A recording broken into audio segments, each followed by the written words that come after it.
Fire this useless employee right now. That shrill voice sliced through the elegant lobby of Eternity Manor, the wedding venue I own. It belonged to my younger sister, Mandy. And the so-called useless staff member she aimed that venomous finger at? Me. Kelly. Yes, call whoever's in charge. Speaking to someone as low-level as you is a complete waste of breath. My father joined in, barking beside her. In their minds, I was merely a wedding planner who happened to work here.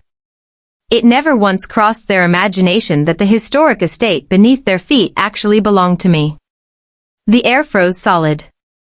Nearby guests turned, casting suspicious glances our way, and even my own team, my own subordinates, looked lost, unsure what to do. Then, from just behind me, John stepped forward. Our general manager, always dressed with immaculate precision, moved with quiet yet commanding authority. He positioned himself respectfully at my side, greeted my clueless sister and father with polished politeness, and in a voice clear and dignified, stated, "You have shown unacceptable disrespect toward our owner."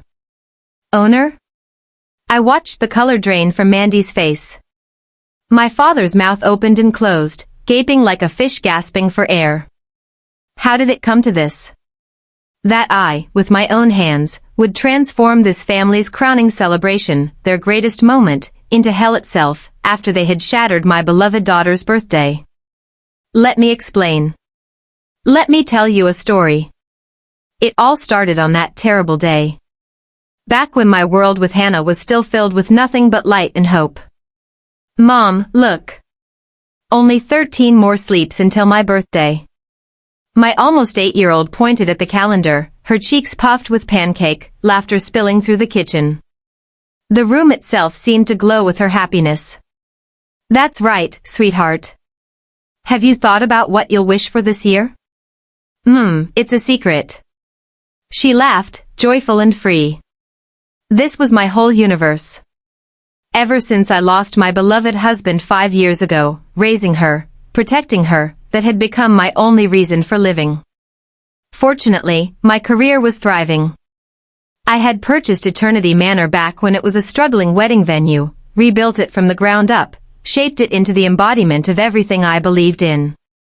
Its reputation grew by word of mouth.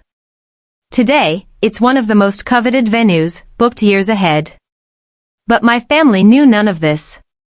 As far as they were concerned, I was just a wedding planner making ends meet. A single mother doing her best. That's what they chose to believe. Why didn't I correct them? Simple. To escape their endless pleas for money.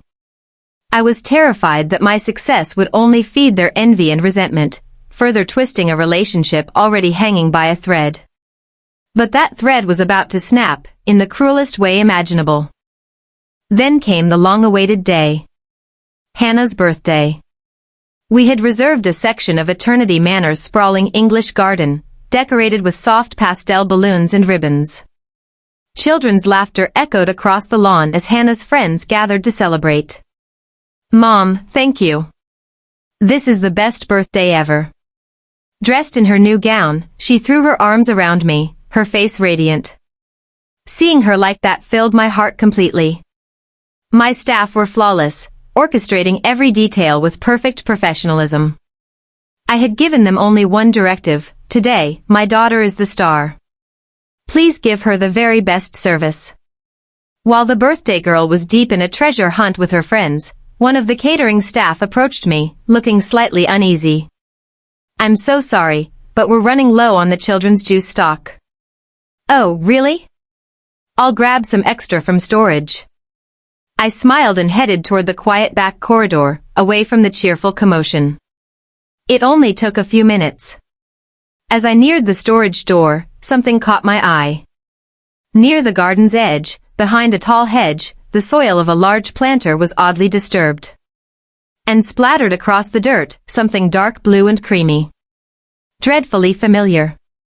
No. My heart slammed against my ribs as I rushed toward it. There it was. Hannah's birthday cake, destroyed beyond recognition. Our annual Wishing Star Dome cake. Its night sky dome was shattered. The 8 star-shaped cookies had been crushed to dust. But that wasn't all. Beneath the ruined cake, a corner of torn wrapping paper peeked through. I knew it instantly. It was the memory jar, the birthday gift I had prepared. Its contents had been emptied. All those handwritten notes, memories Hannah and I had penned together over the past 8 years, now smeared with frosting and dirt, reduced to filthy scraps. The blood left my face. My mind went completely blank. I could barely keep myself standing. Who? Why would anyone do something so cruel? My legs trembled as I stumbled back toward the party. Hannah must not see this. I have to smile. That's when I saw her. Mandy, perched gracefully on the terrace, scrolling through her phone. Beside her sat my parents, the family I had invited out of duty. And Mandy, the moment I caught that familiar cold smirk curling on her lips, all the blood in my body seemed to rush backward. No doubt remained. It was her. I walked straight to their table. Where is the cake and the present? My voice emerged low, icy, barely recognizable even to myself. Mandy glanced up from her phone for a split second, shrugged, clearly annoyed. How should I know? Don't lie to me. You're being dramatic. Honestly, the staff here are useless. I've been waiting forever for someone to refill my champagne. The instant those words left her mouth, I saw it. A faint glint on the metal clasp of her handbag. Gold foil from the wishing star dome cake. That was all the proof I needed. I planted both palms on the table, leaned forward. I'll ask you one more time, Mandy. What did you do with Hannah's cake and her gift? Mandy finally set her phone down, looked up at me with that mocking smirk. Then, dripping with contempt, oh, that. I thought it was trash. So I threw it away. My parents heard every word. Still, my father muttered, "You're overreacting. It's just a kid's cake." And my mother, even then, rushed to defend her. Well, Mandy didn't mean any harm. I stared at them, stunned. She didn't mean any harm? Are you serious? My voice trembled with anger, with grief. Hannah's cake was shoved into a filthy planter. The dome crushed. The star cookies shattered. And underneath it, her memory jar. The gift we made together. Notes we wrote over 8 years. All soaked in frosting and dirt, destroyed forever. All of that. Our memories. In the trash. And you're excusing it. No one spoke. Mandy looked away. My mother lowered her head. My father just grimaced in irritation. Somehow, I managed to tell Hannah that her cake and gift would be replaced later. I ended the party with what little composure I had left. There's really no saving you, I whispered as I stood. Something inside me had broken. A week passed after that nightmare of a party. No word from my family. Not one apology.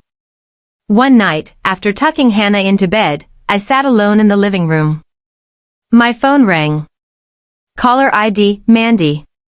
For a brief moment, I thought maybe, finally, she was calling to apologize. Hello. Hey, Kelly. I need a favor. Her voice was syrupy sweet. Not a trace of remorse. It's about my wedding. I want to upgrade the package to something more luxurious. Oh, and switch the catering to the top-tier French menu. The cost? You'll cover it for me, right, Kelly? I couldn't believe what I was hearing. Mandy, do you even realize what you're saying? Something in my tone must have chilled her, because she hesitated. Geez, why are you so mad all of a sudden? Oh, wait, are you stressed from work? Don't worry. You can pay whenever. Anyway, we're family, right?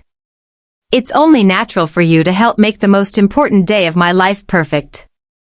In her mind, Hannah's ruined birthday, the tears, the destroyed memories, never happened. My daughter's pain, our trampled memories, none of it existed next to her vision of the perfect wedding. I'm not helping you. I forced the words through clenched teeth. I will not be involved in your wedding at all. Not in any way. Are you serious? Why? If you don't understand why, then you never will. That was all I said before hanging up. For someone who had spent her whole life avoiding conflict, this was the first real act of defiance I had ever committed. I thought it would finally bring some peace. How naive I was.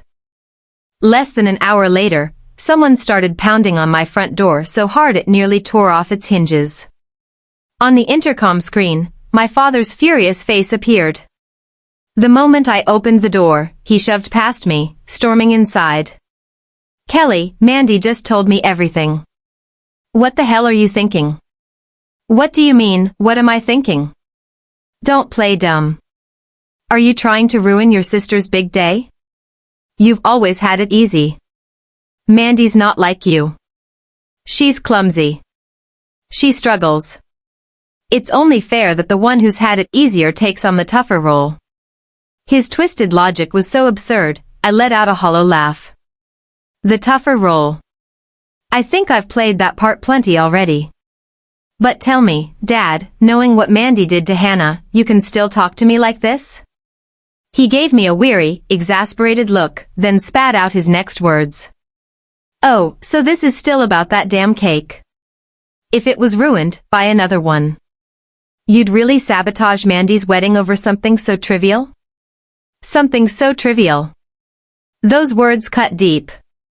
All of Hannah's memories, 8 years of love, reduced to a thing. Nothing more. This is a battle for the dignity of my daughter. Enough, I murmured. What do you mean, enough? He snapped. It's over. All of it. I met his gaze and said clearly, so you're satisfied, then? Hurting your sister like this? You're no daughter of mine. With that final outburst, he stormed out, slamming the door behind him. The strength left my body. I nearly collapsed where I stood. Somehow, I made my way to Hannah's room. She was sleeping peacefully in her little bed, her face soft and calm. I knelt beside her, gently stroked her hair. To protect this child's smile, her future, her happiness, that had been my only purpose since the day I lost my husband. And yet, what had I really been protecting? By clinging to this rotten family, I had allowed them to hurt her. I'm so sorry, Hannah. Tears streamed down my cheeks. But they weren't tears of despair. They were tears of rage and resolve burning from deep within me. That night, I didn't sleep a single minute. By dawn, as sunlight crept over the horizon, I picked up my phone. No time for sentimentality. Mandy's wedding was no longer a family issue. It was a matter of business now, a matter of my company's integrity. Half measures wouldn't work with them anymore. As the owner of Eternity Manor, I would sever these toxic ties through the one thing they could never challenge, formal policy and professional authority. I called John, the general manager. Good morning, John. It's me. I'll be brief. Cancel everything related to my sister, Mandy Gale. Her entire wedding project is to be voided immediately. John didn't sound surprised. If anything, his voice carried a calm relief. I understand. I've been waiting for this decision. What was done to Miss Hannah is absolutely unforgivable. You have my full loyalty, and that of every staff member here. On behalf of Eternity Manor, we will handle this matter with complete integrity. His voice was steady, filled with quiet anger and unwavering devotion. The bell of war had been struck. After hanging up, I delegated all on-site authority to him. From that moment, everything proceeded strictly according to company policy. John's response was calm, methodical, flawless. He first informed the head of the wedding planning department, effective immediately, Miss Mandy Gale's account will revert to standard rates. Next, he handed the accounting department a memo. If payment is not received by the deadline, issue a formal notice per contract terms. Every staff member knew exactly what was happening. The incident at Hannah's birthday had angered them, too. And sure enough, before long, a shrill, hysterical voice from Mandy came through Eternity Manor's main line. "Hey, the planner just told me changing the package will cost an extra $20,000. What is this? Get Kelly on the phone." The planner, who answered, following John's instructions to the letter, responded with perfectly scripted professionalism. "I'm very sorry, ma'am. Kelly is currently tied up with other events. As for fees, they are stated in the contract." Contract? We're family. Contracts don't apply. I'm terribly sorry, but regardless of family relationships, our venue is governed by the contract. The contract you signed is the rule. I could hear Mandy go silent on the other end. The call was cut off. My phone never rang again. But that quiet was only the eerie calm before the next storm. A few days later, in the middle of an important meeting at Eternity Manor, my phone began vibrating like mad, even though it was on silent. A bad feeling crawled up my spine. I stopped the meeting and with shaking fingers, tapped the call. "Kelly, oh my God, it's awful. Your family is at the school." The panic in Hannah's homeroom teacher's voice made my blood run cold. Without asking questions, I jumped in my car and drove to the school. What I saw in the lobby was hell. Mandy stood over Hannah, who had been made to sit on a chair in the lobby, and leaned in toward my little girl, shrieking, "Listen, Hannah. Because your mother is being selfish, my wedding will be ruined. Do you understand? You're making everyone unhappy." Hannah's face froze with fear. She could only shake her head silently, tears brimming in her eyes. "What do you think you're doing?" That low, crawling sound came from my own mouth. For a split second, all three of their faces looked taken aback when they recognized me. I walked straight to Hannah, swept her into my arms, and glared at the three of them like a demon. "Never come near my daughter again." Maybe intimidated by my intensity, they fled the school. That night, Hannah woke screaming from nightmares. The cruelty of invading even her safe place, the school, burned something inside me to ash. The next morning, I contacted my legal advisor, Ben, and formally requested the surveillance footage from the school lobby cameras. No more holding back. On the appointed afternoon, I watched from the owner's office window as a familiar car barreled into the parking lot. Out tumbled my furious father, tear-streaked Mandy, and my bewildered mother. So they'd finally come. I rose and called John on the internal line. "John, our guests have arrived. Follow the plan. Treat me as just another staff member. Do not reveal who I am under any circumstances." "I understand." By the time I reached the lobby, it had already become a battlefield.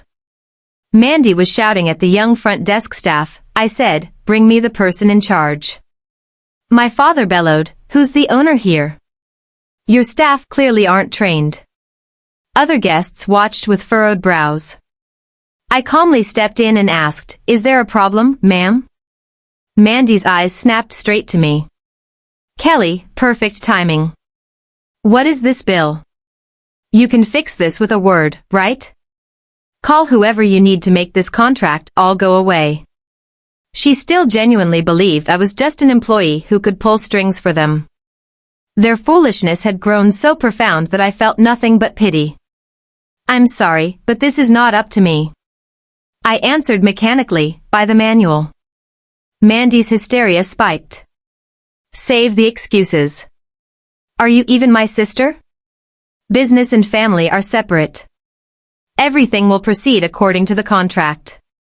My cold reply brought my father barging in. "Kelly, enough. You work at this fine venue. Use your influence and get us VIP treatment. That's your job." They treated me like a convenient connection, something to use for special favors. The staff watching struggled to hide their smiles. This family simply didn't notice. "Sir, with respect, the owner of this venue believes in treating all guests equally." I said it firmly. Mandy trembled before finally erupting, "Fine. Talking to this useless staff is pointless. Call your supervisor." If they don't come, I'll tell the owner to fire you. Ah. Those were the words I'd been waiting for. Inside, I smiled quietly. Perfect. Now all the players had taken their places. I gave a silent nod and glanced toward John, who had been waiting behind me. He immediately understood everything and stepped forward. The air in the lobby grew taut with tension. Mandy and my parents looked triumphant, certain the person in charge had finally appeared. They had no idea that their own words had just pulled the trigger that would ruin them. When John moved forward, Mandy and my father assumed he was the ultimate authority, the man who would grant all their demands. They puffed up with self-importance and advanced on him. Finally, someone who actually understands, Mandy shrieked. If you're the one in charge, then you know what you have to do first. She jabbed her finger sharply in my direction. Then, in a voice that echoed through the entire lobby, she shouted, "Fire this useless employee right now." My father joined in, bellowing, "That's right. We've been asking to speak to your manager for ages. Fire that woman immediately and show us to the VIP room." Every gaze in the lobby turned toward me and John. Other guests, my staff, everyone held their breath, waiting. John stared at the two of them without a flicker of emotion. Then he quietly stepped in front of me, as if to shield me from harm. And he spoke in a calm but steely voice, "I sincerely apologize. You have shown unacceptable disrespect toward our owner." What? The sound slipped out of Mandy's mouth, confused and hollow. My father frowned, clearly not understanding. "Owner? What do you mean, the owner?" John slowly straightened, then stepped aside, opening a path for me. Every eye swung back to me again. Sharp and unrelenting. I took one measured step forward. Then, facing my stunned sister and parents, who still hadn't grasped what was happening, I spoke quietly, but with unmistakable clarity, my sincerest apologies regarding this matter. I, the owner of this establishment, will handle it personally. Time stopped completely. The owner? It was Mandy. Her voice barely above a whisper. My parents couldn't even form words. Their mouths hung open as they looked between me and John, disbelief frozen on their faces. All around us, strangers, couples, cafe customers, watched with a mixture of curiosity and contempt, their eyes cutting into my family like knives. Wait, Kelly's the owner? This has to be some kind of joke. Mandy's trembling voice broke the silence. I didn't react at all. Instead, I turned to John and spoke in an even, professional tone. "John, it seems our guests are quite exhausted. Please escort them to the VIP room and bring them some cold water. Oh, and one more thing." I paused, then swept my gaze slowly across my family's faces, each one pale and shaking, my eyes cold as ice. "Inform security as well, just in case these guests decide they don't want to leave." "Understood," John replied and gestured toward the hallway. "This way, please." But none of them moved. They stood frozen like statues under a spell. Finally, my father managed to croak out, "Kelly, what is this? Please explain." "Explain." I tilted my head slightly. "Oh, I will. Thoroughly. As the owner of this place." Turning on my heel, I led them toward the VIP room. It was the perfect stage, prepared for the final act of a family that had long been playing pretend. When the heavy doors closed behind us, the noise of the outside world vanished completely. Only the four of us remained, me and the three sinners. I sank into the sofa and slid a single document across the table toward them. It was the wedding contract Mandy had signed. My father's face went pale as he leaned forward, stammering, "Kelly, please. This has to be some mistake. Mandy is your only sister." "Sister?" The sister I knew threw away my daughter's treasured keepsake, called it trash, and crushed her heart. The person sitting in front of me now is not my sister. She's a troublesome client who violated the rules of Eternity Manor and owes a significant amount in unpaid fees. With that, I tossed a stack of overdue invoices onto the table. According to the regulations, if payment is not made by the due date, the reservation is automatically cancelled. Of course, the deposit is fully forfeited as a cancellation fee. What? My mother screamed. If you do that, what will happen to Mandy's wedding? I wouldn't know. That's your problem, for trying to hold a lavish ceremony far beyond your means. My words made Mandy snap. That's cruel. Are you even human? You're destroying your own sister's happiness for money? Money? I raised an eyebrow. You still think that's why I'm angry? You haven't even apologized for what you did to Hannah. Mandy faltered, her mouth snapping shut. I lit up my phone screen and placed it on the table.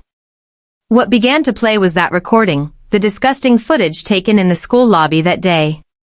You endangered my daughter's safety and tried to destroy my professional reputation, I said evenly.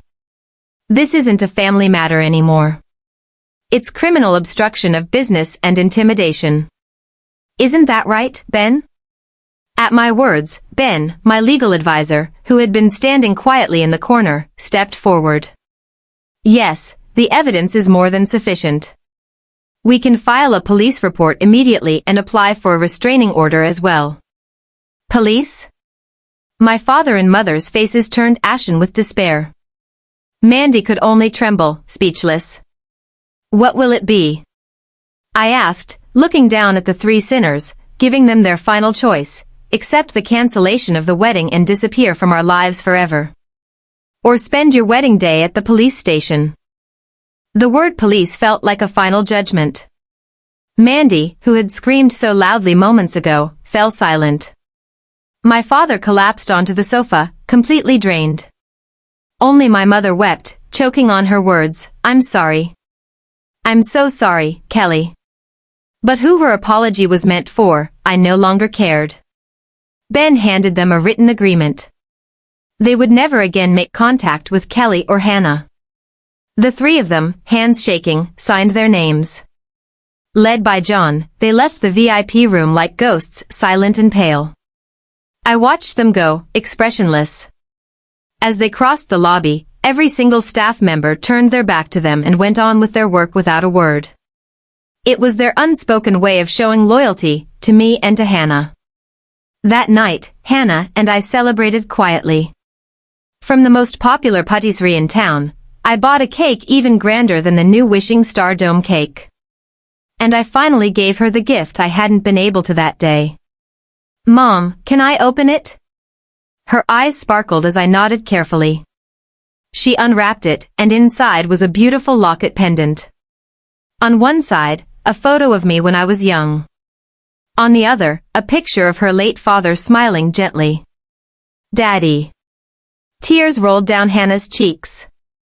I pulled her into my arms and held her tight. That afternoon, the day the wedding was officially cancelled, Mandy called me once. Sobbing uncontrollably. She kept repeating, please help me. I spoke only one sentence, until you can truly apologize to my daughter, I never want to hear your voice again. Then I ended the call quietly. That was the last time I ever heard from her. A year has passed since then. I don't know exactly what became of my family. I've only heard that after the wedding was cancelled, they were left with enormous penalties, shunned by relatives, and could no longer live their once arrogant lives. Mandy's engagement, in the end, was called off. Her fiancé reportedly said she had brought shame to the family. I felt nothing but a quiet sense of inevitability, a consequence of her own choices. As for me and Hannah, our lives are peaceful beyond measure. We take weekend trips together, spend weekday nights doing homework side by side. She has healed from that painful day, and now smiles brighter than ever, surrounded by friends, laughing every day at school. As for Eternity Manor, that day's incident made me a legend, the owner who will never yield to injustice, no matter who the client is, and who protects her employees without hesitation. The staff's morale soared. Our service quality improved dramatically. And business continues to flourish. Now, no one can threaten the calm life that Hannah and I have built. Because the door that leads back to that cursed past I've locked it myself with a key that will never be turned again.